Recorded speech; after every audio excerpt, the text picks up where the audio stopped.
Hello my lovely students. So today we will discuss about the activation energy and threshold energy. देखो activation energy क्या होती है, threshold energy क्या होती है, वो हम समझेंगे।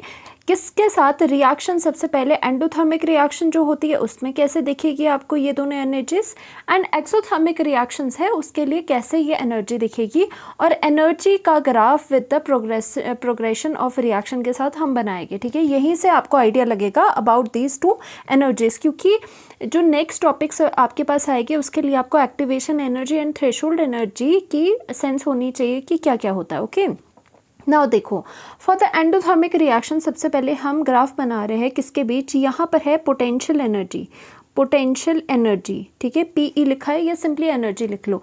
यहाँ पर क्या जाएगा, यहाँ पर होगा प्रोग्रेस ऑफ रिएक्शन। ठीक है, यहाँ से रिएक्शन क्या है, प्रोग्रेस हो रही है आगे को, मतलब रिएक्शन यहाँ से जा रही है आगे को। जैसे कि इस पॉइंट से जब रिएक्शन स्टार्ट हो रही है तो यहाँ पे रिएक्टेंट्स का अमाउंट बहुत ज़्यादा है, जैसे जैसे जाते जाओगे वैसे वैसे क्या होगा, रिएक्टेंट कम होता जाएगा। ठीक है, उसी तरह से यहाँ पर भी ये क्या है, this is the energy, potential energy, और यहाँ पर क्या है, प्रोग्रेस ऑफ रिएक्शन। ठीक है, प्रोग्रेस ऑफ रिएक्शन। ठीक है, यहाँ पर प्रोग्रेस ऑफ रिएक्शन हो जाएगा। अब देखो क्या होता है, जैसे रिएक्टेंट से हम प्रोडक्ट जा रहे हैं तो रिएक्टेंट जो है, रिएक्टेंट की कुछ अपनी एनर्जी होगी। ठीक है, रिएक्टेंट की क्या है, खुद की कुछ एनर्जी होगी, क्योंकि क्या होता है, जो रिएक्टेंट होता है उसकी कोई ना कोई एनर्जी होगी, क्योंकि जो सब्सटेंस होते हैं, कोई भी सब्सटेंस अगर लोगे उसकी इंटरनल एनर्जी होती है, मतलब उसके पास खुद के पास अपनी एनर्जी कुछ ना कुछ प्रेजेंट रहती है। तो हम क्या करेंगे, तो हमने रिएक्टेंट को यहाँ बना दिया, that is this is the reactant. हमने कहा ये रिएक्टेंट है जिसकी कुछ अपनी एनर्जी है। ठीक है, जिसकी अपनी कुछ एनर्जी है, और जो कि यहाँ से यहाँ है, क्योंकि देखो एनर्जी कौन सी एक्सिस में जा रही है, वर्टिकल एक्सिस, मतलब वाई एक्सिस में जा रही है। तो मतलब जो रिएक्टेंट है उसको हमने यहाँ लिखा बिकॉज यहाँ से यहाँ तक उसकी कुछ इंटरनल एनर्जी होगी या काइनेटिक एनर्जी होगी। इंटरनल हमने लिखा यहाँ, इंटरनल एनर्जी ऑफ रिएक्टेंट, जो कि इसके पास पहले से प्रेजेंट है। हर एक के पास एनर्जी प्रेजेंट होती है। सो उसी तरह से जो रिएक्टेंट है उसके पास भी कुछ एनर्जी होगी, तो उसकी एनर्जी यहाँ से यहाँ तक है, इसीलिए हमने रिएक्टेंट को ऊपर बनाया। ठीक है, तो हम क्या करते हैं, अभी एंडोथर्मिक रिएक्शन हम देख रहे हैं तो उसमें भी बताऊंगी कि क्या क्या होता है। तो हमने सपोज ये किया, रिएक्टेंट यहाँ था, सपोज जो प्रोडक्ट बनेगा आपका वो थोड़ा यहाँ पर बन जाएगा। ठीक है, हमने लिखा दिस इज़ द प्रोडक्ट। अब देखो, अब रिएक्शन हो रही है, रिएक्टेंट से प्रोडक्ट हमने जाना है, तो एक्चुअल में क्या होता है कि इसको एक बैरियर क्रॉस करना होता है। जैसे कि रिएक्टेंट जाएगा वो यहाँ से यहाँ तक एक बैरियर के थ्रू, फिर जाके आपको ये प्रोडक्ट मिलेगा।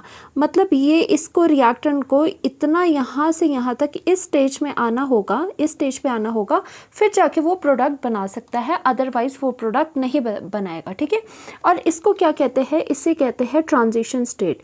इसे क्या कहते हैं, ट्रांजिशन स्टेट या फिर एक्टिवेटेड कॉम्प्लेक्स। ठीक है, ये क्या होगी, ये ट्रांजिशन स्टेट होगी। जो रिएक्टेंट जब रिएक्ट करेंगे उसके बाद सीधे प्रोडक्ट में नहीं जाते, हमें एक ट्रांजिशन स्टेट से होके गुजरना पड़ता है, जिससे कि एक्टिवेटेड कॉम्प्लेक्स भी कहते हैं। मतलब यहाँ पे जो बनता है वो एक्टिवेटेड कॉम्प्लेक्स बनेगा, या फिर आप ट्रांजिशन स्टेट भी उसे कह सकते हो। ठीक है, तो देखो अब क्या बात सामने आई, तो ये जो प्रोडक्ट है वो रिएक्टेंट से ऊपर भी बन सकता था और रिएक्टेंट के लेवल से नीचे भी बन सकता था। बट जो एंडोथर्मिक रिएक्शंस होती है उसमें प्रोडक्ट क्या है, प्रोडक्ट ये ऊपर बनता है, वो भी अभी बताएगी वो कैसे होता है। ठीक है, नाउ अब इसमें क्या बात आ गई कि हमारा ट्रांजिशन स्टेट इतनी है, तो क्या होता है, activation energy and threshold energy.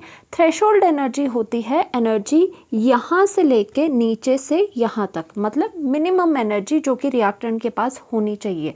तो थ्रेशोल्ड एनर्जी कौन सी होती है, याद रखना, थ्रेशोल्ड एनर्जी होती है एनर्जी यहाँ से लेके नीचे तक। मतलब ट्रांजिशन स्टेट में पहुंचने के लिए आपको जितनी एनर्जी चाहिए, टोटल रिएक्टेंट के बाद जितनी टोटल एनर्जी होगी, minimum total energy transition state तक पहुंचने के लिए, उस बैरियर को क्रॉस करने के लिए, वो होती है आपकी थ्रेशोल्ड एनर्जी। जैसे कि यहाँ पे थ्रेशोल्ड एनर्जी को मैं लिखूंगी TE से। ठीक है, this is the threshold energy, that is TE। Okay आगे समझ। और उसके बाद अब क्या देखो, अब रिएक्टेंट से इस तरह से इसको लेवल पे ले आओ, ठीक है। अब क्या होती है, आपने ये देखा थ्रेशोल्ड एनर्जी क्या बोल रहे हैं, थ्रेशोल्ड एनर्जी एक तरह का आपका बैरियर है कि रिएक्टेंट को भाई इतनी एनर्जी रिएक्टेंट के पास अपने आप पास होनी चाहिए सो दैट वो इतना एनर्जी का बैरियर क्रॉस करके आगे प्रोडक्ट बना सकता है। जो रिएक्टेंट्स इस एनर्जी के बैरियर को क्रॉस नहीं कर सकते वो आगे प्रोडक्ट नहीं बनाते, ये हमेशा याद रखो। सो थ्रेशोल्ड एनर्जी क्या होती है, एक मिनिमम रिक्वायरमेंट होती है फॉर द रिएक्टेंट, ठीक है, for the energy of reactant, की उसकी रिएक्टेंट की जो एनर्जी है, रिएक्टेंट के पास जितनी एनर्जी है वो एटलीस्ट हमने कंडीशन लगा दी कि थ्रेशोल्ड एनर्जी तो होनी चाहिए, ठीक है। जैसे होता है कि जब सोल्जर्स की भर्ती होती है तो उसमें होता है कि जी इतना फीट उसकी हाइट होनी चाहिए तभी उसको आगे पास करा जाएगा। इसी तरह से यहाँ पर भी एक बैरियर लगा दिया है, एनर्जी का बैरियर, कि रिएक्टेंट की उतनी एनर्जी होनी चाहिए, कितनी, equal to the threshold energy, तभी वो आगे प्रोडक्ट बना पाएगा। ओके ये सब तो हमारा क्लियर था, ठीक है। उसके बाद वैसे होता क्या है, होता ये है कि रिएक्टेंट्स जब रिएक्ट करते हैं, वैसे आगे मैं कोलिजन थ्योरी में बताऊंगी आपको, रिएक्टेंट्स जब रिएक्ट कर रहे होते हैं, जैसे सपोज आपका क्या है A+B गिव्स टू प्रोडक्ट है आपका, ठीक है। तो क्या होता है, वैसे इसमें क्या होता है, कोलाइड होते हैं एटम्स, जो है आपके मॉलिक्यूल्स है वो कोलाइड हो रहे होते हैं। जैसे ये ए का मॉलिक्यूल है, दिस इज बी का मॉलिक्यूल, तो वो क्या होता है, वो कोलिजन उनके बीच में हो रहा होता है, मतलब ये इसके साथ कोलाइड करेगा, ये इसके साथ कोलाइड करेगा। अब क्या होता है कि कोलिजन तो वैसे बहुत सारे हो रहे होंगे, ठीक है, बट कौन से कोलिजन आपको इस बैरियर से पार ले जाएंगे, वही वाले कोलिजन्स या फिर वही वाले रिएक्टेंट्स जिनके पास एनर्जी कितनी होगी, जिनके पास एनर्जी इक्वल टू या फिर ग्रेटर देन द आपकी थ्रेशोल्ड एनर्जी, मतलब या तो इतनी एनर्जी, मतलब थ्रेशोल्ड एनर्जी के इक्वल रिएक्टेंट की एनर्जी होनी चाहिए, या फिर इस थ्रेशोल्ड एनर्जी से ज़्यादा भी हो सकती है, वही आपके प्रोडक्ट देंगे। अब इसमें क्या आ गया, यहाँ तक तो ठीक था। अब इसमें एक बात आ गई, हमने देखा this is the minimum energy जो होनी चाहिए रिएक्टेंट के लिए, सो दैट जो वो कोलाइड करेंगे और कोलाइड करके वो ट्रांजिशन स्टेट में जाएंगे, फिर ट्रांजिशन स्टेट से प्रोडक्ट में जाएंगे। ये बैरियर लग गया था। बट हमने ये देखा कि रिएक्टेंट के पास अपनी एक इंटरनल एनर्जी भी तो है, जो हमने कहा था कि रिएक्टेंट चाहे कोई भी सब्सटेंस होता है, कोई भी केमिकल सब्सटेंस या कुछ भी हो, उसके पास अपनी एक एनर्जी होगी, या फिर उसे काइनेटिक एनर्जी भी बोल सकते हैं, या फिर इंटरनल एनर्जी ऑफ रिएक्टेंट भी बोल सकते हैं। और वो कहाँ से है, वो यहाँ से यहाँ तक है।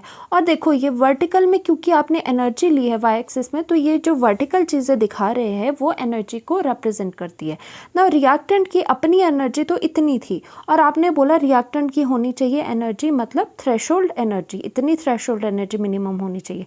तो इसका मतलब इतनी रिक्वायरमेंट में से इतना तो रिएक्टेंट के पास अपनी ही एनर्जी है, ठीक है, आई बात समझ। इतनी रिक्वायरमेंट थी एनर्जी की, और रिएक्टेंट के पास इतनी एनर्जी तो अपने पास है ही। तो इसका मतलब इस बैरियर को क्रॉस करने के लिए उसको कितनी एनर्जी चाहिए, सिर्फ इतनी एनर्जी उसको चाहिए। इसका मतलब ये वाली एनर्जी बहुत इंपॉर्टेंट हो जाती है, this much of energy is very very important, ठीक है। ये वाली एनर्जी हमारी बची हुई एनर्जी है, जितनी हमें रिक्वायरमेंट है, वो एनर्जी बहुत इंपॉर्टेंट हो जाती है, और वो कहलाती है एक्टिवेशन एनर्जी, उसे कहते हैं EA।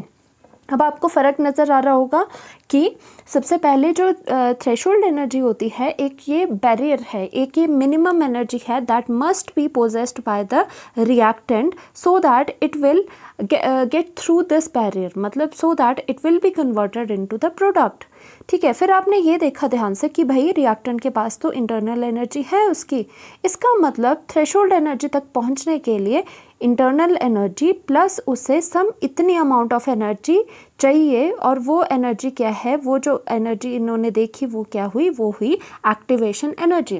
तो एक्टिवेशन एनर्जी क्या है, it is the minimum extra energy, कि कम से कम इतनी एक्स्ट्रा एनर्जी, एक्स्ट्रा क्यों बोला जाता है, क्योंकि इसे रिएक्टेंट के पास इतना खुद है एनर्जी, और ये बोली जाती है कि एक्स्ट्रा एनर्जी जो चाहिए, ठीक है। तो मिनिमम इसीलिए लगा दिया कि भाई इतनी तो होनी चाहिए, और एक्स्ट्रा क्यों बोला, एक्स्ट्रा इसलिए बोला कि हमारे पास इसके अलावा इतनी एनर्जी है, सो दैट हम ये बैरियर अचीव कर पाए।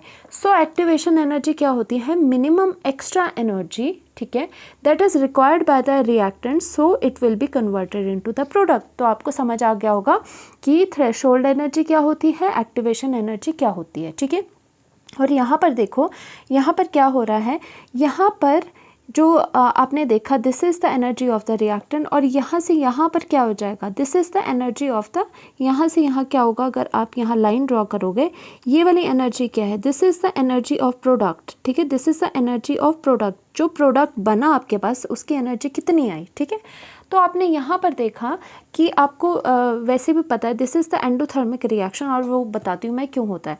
क्योंकि देखो यहाँ रिएक्टेंट से जब हम ट्रांजिशन स्टेट में गए, ठीक है, तो सम अमाउंट ऑफ एनर्जी हमने क्या है, हमें यहाँ पे रिएक्टेंट को मिली। ठीक है, रिएक्टेंट ने एब्जॉर्व करी इतनी एनर्जी, जिसे क्या कहा जाता है, जिसे एक्टिवेशन एनर्जी भी कहा जाता है, क्योंकि यहाँ से यहाँ कौन सी एनर्जी, एक्टिवेशन एनर्जी। तो एनर्जी जो मिली रिएक्टेंट को, वो एक्टिवेशन एनर्जी इतनी मिली। ठीक है, इतनी मिली, और उसने ट्रांजिशन स्टेट जब बन जाती है उसके बाद क्या होता है, धीरे धीरे क्या होता है, धीरे धीरे उसकी एनर्जी लूज़ करने लग जाती है। जैसे चाय का एग्जांपल ले लो, चाय आप सारा सामान डाल दोगे चाय के बनाने का, पर कब तक वो रिएक्शन नहीं होगी, कब तक वो चाय नहीं बनेगी, जब तक कि आप उसको हीट नहीं करते, प्रॉपर उनकी मिक्सिंग ना हो जाए। मतलब उसमें कुछ बैरियर है, जब तक आप उसे हीट नहीं दोगे तब तक वो आगे प्रोडक्ट नहीं बनाएगी, चाय प्रॉपर नहीं बनेगी। उसी तरह से वो जो हीट वहाँ पे दे रहे हैं वो क्या है, वो है एक्टिवेशन एनर्जी, क्योंकि जो रिएक्टेंट्स है आपके पास, चाय पत्ती है, कुछ है, उनकी भी अपनी इंटरनल एनर्जी है, प्लस साथ में क्या दे रहे हो, साथ में हम एक्टिवेशन एनर्जी दे रहे हो in the form of heat, जो आपने गैस ऑन करी है, सो दैट रिएक्टेंट यहाँ से यहाँ पहुँचने में उसकी मदद हो जाए।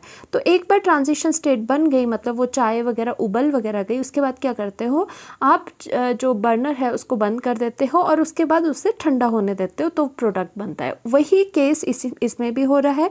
जब ट्रांजिशन स्टेट बन जाएगा उसके बाद क्या होता है, अपने आप यहाँ से कूल डाउन होके, मतलब एनर्जी रिलीज होती है, तो आपका प्रोडक्ट बनता है। अब देखो एनर्जी जो रिएक्टेंट को दी गई वो बहुत ज़्यादा है, और एनर्जी जो रिलीज़ हुई वो ये वाला कर्व है, वो क्या है, एनर्जी कितनी रिलीज़ हुई, वो यहाँ पे बहुत कम हुई, मतलब यहाँ से यहाँ कम हुई। तो इसका मतलब देनी हमें ज़्यादा पड़ रही है एनर्जी, और रिलीज़ हमारी कम हो रही है, तो वो होती है एंडोथर्मिक रिएक्शन। और एंडोथर्मिक रिएक्शन में क्या होता है, एनर्जी क्या होती है, एनर्जी होती है एब्जॉर्ब। ठीक है, एब्जॉर्ब होती है एनर्जी। तो यहाँ पर भी देख सकते हो ज़्यादा एनर्जी आप रिएक्टेंट एब्जॉर्ब कर रहा है और बाहर रिलीज़ कम कर रहा है। तो एब्जॉर्ब अगर ज़्यादा करेगी तो आप लिखोगे this is the endothermic reaction, और एनर्जी एब्जॉर्ब हो रही है। ठीक है, और उसी के साथ साथ आप इस तरह से भी लिख सकते हो, डेल्टा एच की वैल्यू क्या होती है। देखो थर्मोडायनेमिक्स आर्ट में पढ़ा होगा, जो एनर्जी है उसको एंथैल्पी क्या होती है, एंथैल्पी एनर्जी ही होती है। ठीक है, अगर इस पूरे की आपको डेल्टा एच निकालनी आए तो डेल्टा एच कैसे निकालेंगे, कि energy of the product minus energy of the reactant.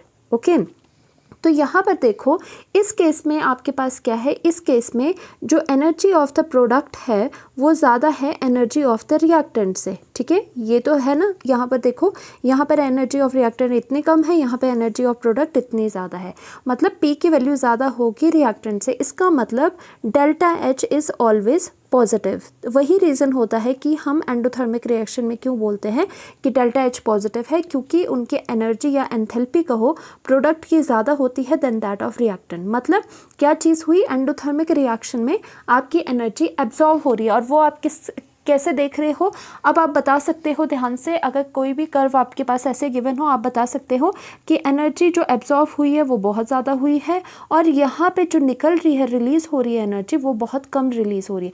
तो मतलब ज़्यादा चीज़ क्या है, ज़्यादा एब्जॉर्ब हो रही है, तो इसका मतलब एनर्जी एब्जॉर्ब होना इज़ द एंडोथर्मिक रिएक्शन। ठीक है, और उसमें एक्टिवेशन एनर्जी पता चल गया आपको, थ्रेशोल्ड एनर्जी पता चल गया। ठीक है, ये था आपका activation energy in case of the endothermic reaction. Now talking about the exothermic reaction. Exothermic reaction में क्या होता है कि सपोज यहाँ पर आपका रिएक्टेंट है, और अब दूसरा केस क्या किया हमने, पहले केस में हमने प्रोडक्ट ऊपर करा था, अब हम प्रोडक्ट क्या करेंगे, हम प्रोडक्ट यहाँ पर लिखेंगे। ओके, और फिर से वही रिएक्शन करवाएंगे कि रिएक्शन कैसे हो रही है। सबसे पहले उसको एक ट्रांजिशन स्टेट में जाना पड़ा, उसके बाद नीचे आया। ओके, ये वाली चीज़ करवानी पड़ रही है। तो देखो इसमें भी वही चीज़ हो जाएगी कि यहाँ से लेके यहाँ तक जो रिएक्टेंट है, ठीक है, रिएक्टेंट है उसकी कुछ अपनी एनर्जी है, तो हम क्या लिखेंगे उसको, इंटरनल एनर्जी, इंटरनल ठीक है, इंटरनल एनर्जी कहेंगे हम इसे, ठीक है, ऑफ किसकी है, ऑफ रिएक्टेंट जो पहले से प्रेजेंट होती है। ओके ना, उसके बाद हमने क्या कहा, हमें पता है जो ये वाली यहाँ पे पीक है, इस पीक पे क्या है, this is the transition state, जहाँ पर ट्रांजिशन स्टेट आपकी बनेगी, क्योंकि ये स्टेट अचीव करना बहुत इंपॉर्टेंट है, तभी आपका प्रोडक्ट आगे मिलेगा। ठीक है, तो आपने देखा कि यहाँ से लेके यहाँ तक जो एनर्जी है हमारी, this is the threshold energy, तो मैंने इसे TE लिख लिया। और थ्रेशोल्ड एनर्जी क्या है, मिनिमम रिक्वायरमेंट होती है सो दैट आप रिएक्टेंट से प्रोडक्ट पे चले जाओ। तो इसमें एक और चीज़ आती है कि रिएक्टेंट के पास थ्रेशोल्ड अगर एनर्जी इतनी मिनिमम होनी चाहिए to get through this barrier और to be converted into the transition state and after that to be converted into the product. तो आपने देखा कि रिएक्टेंट जो भाई है उसके पास इतनी एनर्जी में से हमारे पास इतनी एनर्जी तो प्रेजेंट है। अगर आप इसको यहाँ से इधर ऐसे करोगे तो आप देखोगे जो इतनी एनर्जी है, मतलब इतनी एनर्जी थ्रेशोल्ड एनर्जी में से इतनी एनर्जी तो उसकी खुद की अपने पास पहले से ही रिएक्टेंट के पास प्रेजेंट है। तो इसका मतलब एक्स्ट्रा कितनी एनर्जी इसको चाहिए, एक्स्ट्रा इसे सिर्फ इतनी एनर्जी चाहिए। ठीक है, मतलब जितनी बच गई, सो दैट ये इतनी एनर्जी इसके पास अपनी है, इंटरनल एनर्जी रिएक्टेंट के पास, बस कहीं से इसको इतनी एनर्जी मिल जाए और उस एनर्जी को हम बोलते हैं एक्टिवेशन एनर्जी। ठीक है, अगर इतनी एक्टिवेशन एनर्जी इसको मिल जाए तो इसका काम पूरा हो जाएगा to reach the threshold condition या to overcome the threshold energy. अब देखो इसका रीज़न भी है, इसे एक्टिवेशन एनर्जी क्यों कहा जाता है। देखो एक्टिवेशन एनर्जी इसीलिए कहा जाता है, वो मिनिमम एक्सेस एनर्जी, मतलब एक्सेस एनर्जी जो एक्स्ट्रा रिएक्टेंट के पास इतनी एनर्जी है अपने पास, और ये क्या है, ये रिएक्टेंट एक्सेस ले रहा है, मतलब अपनी एनर्जी से ज़्यादा एनर्जी ले रहा है, तो एक्टिवेशन एनर्जी को एक्सेस एनर्जी कहा गया है। ठीक है, excess energy so that reactant क्या हो जाए, एक्टिवेट हो जाए, क्योंकि ये जो ट्रांजिशन स्टेट है इसको और क्या कहा जाता है, एक्टिवेटेड स्टेट, जहाँ पर जाके रिएक्टेंट एक्टिवेट हो जाएगी। ठीक है, जहाँ पर क्या होगा, रिएक्टेंट के बॉन्ड्स कुछ टूट रहे होंगे और पुराने टूट रहे होंगे और नए बन रहे होंगे। इस लेवल पे इस लेवल पे क्या होता है कि पुराने बॉन्ड्स ब्रेक हो रहे होते हैं और नए आपके बन रहे होते हैं। ठीक है, तो इसीलिए इस एनर्जी को एक्टिवेशन एनर्जी कहा गया कि जो एनर्जी रिएक्टेंट को अगर मिल जाए तो उसके बाद वो क्या हो जाएगा, एक एक्टिवेटेड स्टेट में पहुंच जाएगा, वो एक्टिवेट हो जाएगा रिएक्शन करवाने के लिए। ठीक है, तो इसीलिए इसको एक्सेस एनर्जी कहा जाता है। मिनिमम एक्सेस भी लिखा जाता है, पर एक्सेस हमेशा होगा एक्टिवेशन एनर्जी के साथ लिखा हुआ। और थ्रेशोल्ड एनर्जी क्या होती है, minimum energy that is required by the reactant. और एक्टिवेशन एनर्जी क्या होती है, minimum excess energy that is absorbed by the reactant, so it will get through this. ठीक है, so it will be converted into the product, ये होगी। और हमने क्या देखा, अब देखो ये एक्सोथर्मिक है या एंडोथर्मिक है। आपने रिएक्टेंट ने एब्जॉर्व करी इतनी एनर्जी, मतलब यहाँ से यहाँ तक एनर्जी कितनी हो गई, वर्टिकली देखेंगे हम कितनी एनर्जी, एक्टिवेशन एनर्जी, मतलब रिएक्टेंट ने एब्जॉर्व करी इतनी एक्टिवेशन एनर्जी EA। ठीक है, और उसके बाद जब देखा आपने तो रिलीज़ कितनी करी, रिलीज़ यहाँ से, ये इसका मतलब क्या होता है, ये रिलीज़ करी तो प्रोडक्ट आपका इतने में रुका, इतनी रिलीज़ करी, मतलब यहाँ से यहाँ एनर्जी जब देखोगे तो आप देखोगे कि वो ज़्यादा है। इसका मतलब यहाँ पे जो एनर्जी है, यहाँ पे हम लिखेंगे कि एनर्जी रिलीज़ मोर, एनर्जी रिलीज़, ठीक है, रिलीज़ इज़ मोर, कि जो एनर्जी है वो ज़्यादा रिलीज़ हो रही है यहाँ पर। ठीक है, तो इसका मतलब जब एनर्जी रिलीज़ होती है तो वो कौन सी रिएक्शन होती है, तो वो एक्सोथर्मिक रिएक्शन होती है, क्योंकि एक्सोथर्मिक में एनर्जी क्या होती है, रिलीज़। ठीक है, वो रिलीज़ होती है एनर्जी, एंड उसमें डेल्टा H क्या आ जाएगा, डेल्टा H अगेन क्या होता है, is equal to H of the, मतलब आपका जो आपकी एनर्जी है, energy for the product minus energy of the reactant. और हेयर आप देख सकते हो कि एनर्जी ऑफ द प्रोडक्ट कितनी है, एनर्जी को ऐसे वर्टिकल दिखा रहे हो तो वर्टिकल ही दिखाओगे कि ये क्या है, एनर्जी ऑफ द प्रोडक्ट, और इसे क्या लिखा जा सकता है, एनर्जी ऑफ द रिएक्टेंट भी लिखा जा सकता है। ठीक है, तो आप क्या लिखोगे, H जो energy of the product minus energy of the reactant है, पर यहाँ पर आपने देखा कि जो एनर्जी ऑफ द रिएक्टेंट है, एनर्जी ऑफ जो रिएक्टेंट है वो ज़्यादा है एनर्जी ऑफ द प्रोडक्ट के, एनर्जी कह लो या फिर एंथैल्पी कह लो। सो हमारा डेल्टा H क्या आएगा, डेल्टा H हमारा नेगेटिव आएगा, क्योंकि जो एंथैल्पी है प्रोडक्ट की वो ज़्यादा है आपकी। ठीक है, तो इस तरह से आप कर सकते हो। ठीक है, तो आपको अब कंफ्यूजन नहीं होनी चाहिए इसमें कि एंडोथर्मिक रिएक्शन का इस तरह से आपके ग्राफ क्यों बनते हैं और एक्सोथर्मिक के इस तरह से ग्राफ क्यों बनते हैं। सिंपल सी बात है, एनर्जी यहाँ पे ज़्यादा एब्जॉर्व हो रही है, रिलीज़ कम हो रही है, तो एब्जॉर्व ज़्यादा है तो endothermic.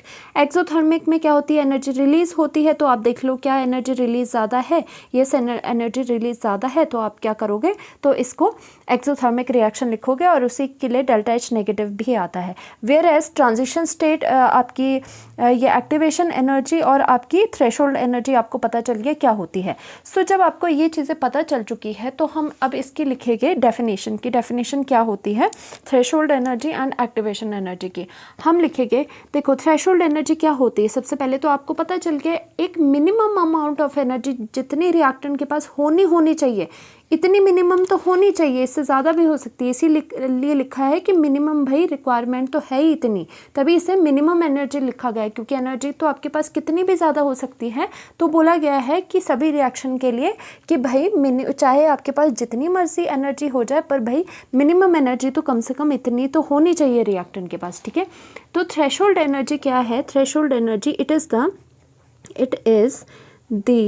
Minimum energy, it is the minimum energy, ठीक है तो एनर्जी ही थ्रेशोल्ड वाली भी energy, it is the minimum energy of acquired by reactant, ठीक है, so that it can be converted into the product, so that वो product में चला जाए। सिंपल सी बात है, तभी जाएगा जब आप बेसिक रिक्वायरमेंट को पूरे करोगे, ठीक है। और अगर मिनिमम एनर्जी क्यों रिक्वायर्ड होती है, मिनिमम एनर्जी क्यों रिक्वायर्ड होती है, for the effective collision, effective जो कि हम आगे कोलिजन थ्योरी में करेंगे, इफेक्टिव कोलिजन क्या होता है, इफेक्टिव कोलिजन ऑफ रिएक्टेंट्स। देखो इफेक्टिव कोलिजन, अभी आप यहाँ पर ये देख लो कि कोलिजन तो हो रहा है, ठीक है, कोलिजन तो होते हैं, पर कौन सा इफेक्टिव कोलिजन का मतलब है वो कोलिजन जिससे आपके पास प्रोडक्ट मिल जाए। ऐसा ज़रूरी नहीं होता दो चीज़ें कोलाइड कर रही है और उसके दो मॉलिक्यूल कोलाइड कर रहे हैं और आपको प्रोडक्ट दे ही, ठीक है। तो वो कोलिजन जिनकी कोलिजन से आपका इफेक्टिवली क्या मिलेगा, प्रोडक्ट मिलेगा। तो ये थ्रेशोल्ड एनर्जी भी यही एनर्जी रिक्वायर्ड होती है रिएक्टेंट के लिए। देखो पता है ये बात क्या है इसमें, देखो ये थ्रेशोल्ड जो एनर्जी है इसकी बात क्यों कही गई है कि मिनिमम एनर्जी, क्या बोला जा रहा है, मिनिमम एनर्जी जो ये रिएक्टेंट है इनके पास होनी चाहिए सो दैट आपका इफेक्टिव कोलिजन हो, मतलब आपके प्रोडक्ट बन जाए। अब ऐसा क्यों होता है, सपोज़ आपने ये कार्स कोलाइड करवा दी, एक कार यहाँ से आ रही है, ये रिएक्टेंट की फॉर्म में इनको समझो, ठीक है, दीज आर द रिएक्टेंट, जैसे कोलाइड करते हैं वैसे ही इनको रिएक्टेंट को समझो, ठीक है। ये दो कार है वो कोलाइड कर रही है, ठीक है, कोलाइड कर रही है और उसके बाद इनका पर्पस क्या है, कोलाइड करके बिल्कुल इनकी शेप चेंज होनी चाहिए, ठीक है। वही तो बात होती है, अगर ये रिएक्टेंट एंड रिएक्टेंट है, ये कोलाइड करेंगे और कोलाइड करके कोई नई चीज़ बनाएंगे, ठीक है। तो यहाँ पर गाड़ियों का जो कोलिजन है उसकी वजह से हम क्या एक्सपेक्ट कर रहे हैं कि कोलिजन होगा और इनकी बिल्कुल शेप जो है, इनकी बिल्कुल शेप आपकी चेंज हो जाएगी, ठीक है। तो इनका कोलिजन हो रहा है, यहाँ से कोलिजन हो रहा है, तो ये कोलिजन कब होगा, तभी होगा ना जब इनके पास कुछ एनर्जी होगी, इसके पास भी कोई एनर्जी होगी, मतलब रिएक्टेंट के पास अगर आपकी एनर्जी होगी। सपोज़ आप इसके पास कोई एनर्जी ही नहीं है, मतलब इसकी कोई स्पीड ही नहीं है, दोनों स्पीड से आ रहे थे, स्पीड से क्यों आ रहे थे, क्योंकि दोनों के पास एनर्जी है। अगर इनके पास कोई एनर्जी ही नहीं है, ये स्पीड से ही नहीं आ रहे, तो बस यहाँ आए के बस मिल जाएंगे दोनों, थोड़ा सा इनमें डेंट पड़ जाएगा, थोड़ा सा डैमेज हो जाएगा बस, ठीक है, थोड़ा भी नहीं होगा, तो वो हमारा इफेक्टिव कोलिजन नहीं हुआ, मतलब हमें प्रोडक्ट नहीं मिला जो हम चाहते थे कि ये बिल्कुल ही इसकी यहाँ से शेप बिगड़ जाए और ये नई चीज़ बन जाए, बिल्कुल तहस नहस हो जाए, ठीक है।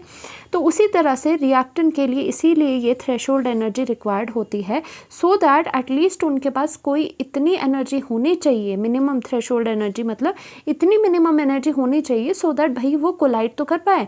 ऐसे ना हो कि ए एंड बी आपस में आए, बस यहाँ पर दोनों बस मिलके ऐसे ही रह गए, आगे उन्होंने कोई भी अदर प्रोडक्ट बनाया ही नहीं, ठीक है। इसीलिए थ्रेशोल्ड एनर्जी जो होती है, एनर्जी रिक्वायरमेंट रहती है जब आपको एक इफेक्टिव कोलिजन चाहिए, ठीक है। अगर इनके पास सपोज सम थ्रेशोल्ड एनर्जी, इसके पास भी थ्रेशोल्ड एनर्जी, इस कार के पास भी, तो क्या करेगा, जब ये इनकी कोलिजन होगी आपस में, तो आपस में क्या हो जाएगा, अच्छे से ये भिड़ेंगे और अच्छे से क्या होगा, इनके यहाँ पे बिल्कुल ये क्रश हो जाएगा, मतलब न्यू प्रोडक्ट आपके पास मिल जाएगा। ये बात होती है कि क्यों रिक्वायरमेंट होती है थ्रेशोल्ड एनर्जी की। रिक्वायरमेंट तो थ्रेशोल्ड एनर्जी की होती है, पर रिएक्टेंट्स क्या बोलते हैं जी, हमारे पास अपनी पहले से एनर्जी प्रेजेंट है। वो क्या है, इंटरनल एनर्जी, आई लिख सकते हो। इंटरनल एनर्जी भाई हमारे पास है पुरानी, ठीक है, अपने पास है। तो यहाँ तक पहुँचने के लिए, थ्रेशोल्ड एनर्जी तक पहुँचने के लिए, इसमें इंटरनल एनर्जी में आपको एक्टिवेशन एनर्जी प्लस करनी पड़ेगी, सो दैट आपके पास थ्रेशोल्ड एनर्जी मिले, ठीक है। तो सो दैट वो आपके पास थ्रेशोल्ड एनर्जी मिले, ठीक है। इसीलिए थ्रेशोल्ड एनर्जी की डेफिनेशन ये होती है। On the other hand activation energy क्या होती है, इट इज़ द, लिखो, it is the excess, minimum भी लिख सकते हो, minimum, it is the minimum excess energy, excess, क्योंकि मिनिमम तो होनी चाहिए, इससे ज़्यादा भी हो सकती है, मिनिमम मतलब एटलीस्ट इतनी तो होनी चाहिए एक्स्ट्रा एनर्जी, ठीक है। It is the minimum excess energy required by, ठीक है, रिक्वायर्ड बाय रिएक्टेंट्स, ठीक है, रिएक्टेंट्स टू अंडरगो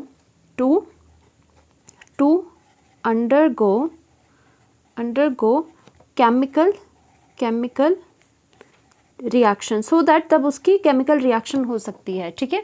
या फिर हम ऐसे भी लिख सकते हैं कि ये क्या है, ये एक एक्सेस एनर्जी है जो रिएक्टेंट के पास होनी चाहिए, सो दैट इसके पास इतनी एनर्जी होनी चाहिए, क्यों, सो दैट, ये भी लिख सकते हो आप, so that energy of reactant, energy, total energy लिख लो, सो दैट टोटल जो एनर्जी है रिएक्टेंट की, so that total energy of reactant, ठीक है, reactant become equal to threshold energy, okay. So that क्या हुआ, ये क्या बोल रहा है, वही वाली चीज़ कि मिनिमम इतनी एक्स्ट्रा एनर्जी होनी चाहिए आपके पास रिएक्टेंट के पास, सो दैट इतनी तो पहले से अपने पास है, सो दैट उसको मिला के वो थ्रेशोल्ड एनर्जी आपके पास आ जाए, ठीक है। और इंटरनल एनर्जी रिएक्टेंट की क्या होती है, ये होती है kinetic energy of the reactant. Basically क्या है, the energy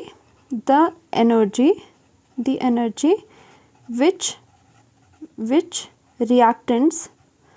reactants own by itself, मतलब अपने पास होगी इसकी एनर्जी, या फिर बोल सकते हैं काइनेटिक एनर्जी, ठीक है, काइनेटिक एनर्जी ऑफ रिएक्टेंट, ठीक है, एनर्जी ऑफ रिएक्टेंट, कुछ भी कह सकते हो आप, जो रिएक्टेंट के पास प्रेजेंट है, तभी इसे इंटरनल एनर्जी भी कहा जाता है, जो उसके पास पहले से प्रेजेंट है। सो हमने क्या चीज़ देखी कि जो ये थ्रेशोल्ड एनर्जी जो कंडीशन है, उस तक पहुँचने के लिए आपको क्या करना पड़ रहा है, देखो आपको क्या करना पड़ रहा है, आपको यहाँ पे जो इंटरनल एनर्जी है उसको प्लस करना पड़ रहा है एक्सेस एनर्जी, मतलब एक्टिवेशन एनर्जी के साथ, तब जाके आपको थ्रेशोल्ड एनर्जी मिल सकती है। तो इसका मतलब आप लिख सकते हो यहाँ पे कि आपके पास जो थ्रेशोल्ड एनर्जी है, थ्रेशोल्ड जो आपके पास एनर्जी है, ठीक है, थ्रेशोल्ड एनर्जी है, वो किसके इक्वल होगी, इंटरनल एनर्जी, ठीक है, इंटरनल एनर्जी ऑफ रिएक्टेंट जो पहले से है, मतलब रिएक्टेंट के पास जो एनर्जी पहले से है वो वाली एनर्जी, ठीक है, internal energy of reactant plus उसके साथ एक्टिवेशन एनर्जी, ठीक है, एनर्जी, चाहे आप इसको इस चार्ट से लर्न कर लो, चाहे कैसे भी लर्न कर लो। देखो जो थ्रेशोल्ड एनर्जी थी वो मिनिमम कंडीशन थी आपके पास, ठीक है, कि रिएक्टेंट की एनर्जी इतनी होनी चाहिए, और इसमें क्या कहा गया कि इंटरनल एनर्जी भाई इतनी तो रिएक्टेंट के पास प्रेजेंट है, प्लस इतनी एक्स्ट्रा एनर्जी ले लो, तो इससे एक्स्ट्रा एनर्जी या फिर एक्सेस एनर्जी भी कहा जाता है। This is the extra energy जो कि आपको चाहिए, क्योंकि रिएक्टेंट के पास इतनी एनर्जी तो है, इसीलिए कहा जाता है, इसीलिए threshold energy is equal to this much energy internal energy plus the activation energy, ठीक है।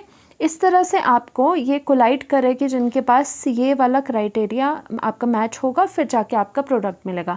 बट आगे हम कोलिजन थ्योरी में और चीज़ें करेंगे कि जो आपका रिएक्टेंट से प्रोडक्ट जा रहे हैं उसके लिए सिर्फ कंडीशन जो है वो थ्रेशोल्ड एनर्जी, मतलब कि एनर्जी का बैरियर ही नहीं होता, एक और फैक्टर भी आता है जिसे ओरिएंटेशन फैक्टर कहा जाता है। ठीक है, मतलब एनर्जी तो होनी चाहिए रिएक्टेंट के, साथ ही साथ जो वो कोलाइड कर रहे हैं वो भी आपके क्या होने चाहिए, प्रॉपर ओरिएंटेशन में कोलाइड करने चाहिए। जैसे कि हेड ऑन कोलिजन्स होता है, हेड ऑन मतलब ये भी ऐसे है ये भी ऐसा है, इनका कोलिजन हो गया, अगर यहाँ से कोलिजन हो रहा है तो समवट ये क्या होगा, कोलिजन बेकार जाएगा, प्रोडक्ट नहीं बनाएगा। हेड ऑन जिनके कोलिजन हो रहे हैं वो वाले आपके इफेक्टिव कोलिजन होते हैं। ठीक है, ये हम चीज़ डिस्कस करेंगे नेक्स्ट लेक्चर में, जो कि है आपका कोलिजन थ्योरी। तो उससे पहले आपको ये चीज़ें पता होनी चाहिए थी। So thank you so much. अगर आपको लेक्चर अच्छा लगा तो बताना मुझे। Okay, thank you so much.